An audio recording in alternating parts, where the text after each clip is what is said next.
And a lot of times, we're always looking for somebody else to do work for us. The only way you're going to accomplish something, you got to put in the work. Don't get caught up in these get-rich-quick schemes because they don't work. Any person that's doing real well, they will tell you it takes work. It don't come overnight. Because just as fast as you can get rich, you can get broke. There's a lot of people that win the lottery and they broke. You win $10 million. 1 year, they done lost all $10 million because they didn't work for it. Most of the time when people give you something and you don't work for it, you take it for granted. So I'm telling you this because if you really want a book, work for it and get it. And you can get a book. But that goes for anything. That could be a ministry. That could be a book. That could be a business. Just put in your work, have the faith that you can do it, and be willing to grind. Because it took some time and some effort.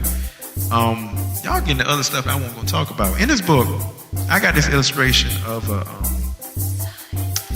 person that's walking away from a TV and to a sign that says goals. We spend too much time watching TV.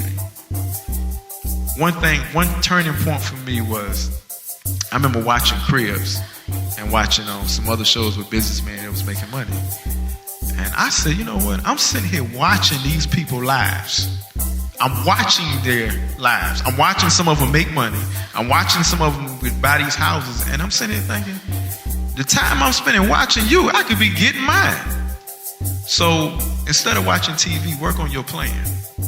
You know, you can miss your show if you got a goal you're trying to reach. So cut the TV off, work on your plan. You already got the plan down because you got 5 goals, at least 5. And I believe every man has more than 5 in them. I believe God puts more than that in us.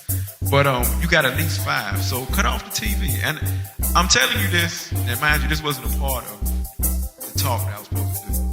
I tell kids who have I ask what they want to be. And I say, well, I want to be a teacher, but I also want to be a rapper. I tell them do both. Be a teacher and a rapper.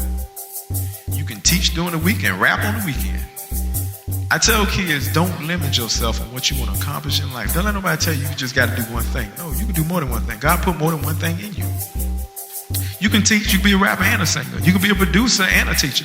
The thing about it is, you gotta want it bad enough to do both, to put in the time. Like I said, it does not come easy, but you gotta want it bad enough when you put in the time. One book, I think it was Jim Rohn, he made a comment: never give more to your job than you give to yourself. I'm kind of rephrasing, but that's what what he meant was, you give a certain amount to your job, but you should spend more time working on you than anything. And your job will get good, they will get a nice amount out of you. But if you spend more time on you, your job will get more out of you. Because once you're more focused and you're working on you and you know who you are, what you can accomplish and what you can do, your job is going to see a change in you. But also, you're taking that knowledge and you're working on your own thing at the same time. And being that you're single, you're at a perfect position to do it. My frustration was, I'm married with kids, and I was wondering, well, how am I going to do this and this and that? And most of the books I read, they were single. You know, when they was making they was doing their businesses and they started, they were single, and it frustrated me. I said, well, how am I going to do it? I got married, kids, blah, blah, blah. I ain't 25 no more.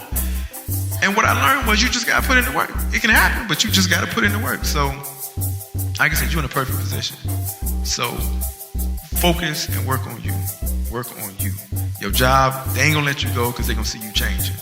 And one thing I learned about when I started doing more business and things, how I look at my job changed. How I delivered at my job changed. And I began to be more focused at a meeting. Like Lisa will tell you now, when I'm at a meeting, let's do the meeting. I don't want too much extra stuff. I got time. I could be doing other stuff right now.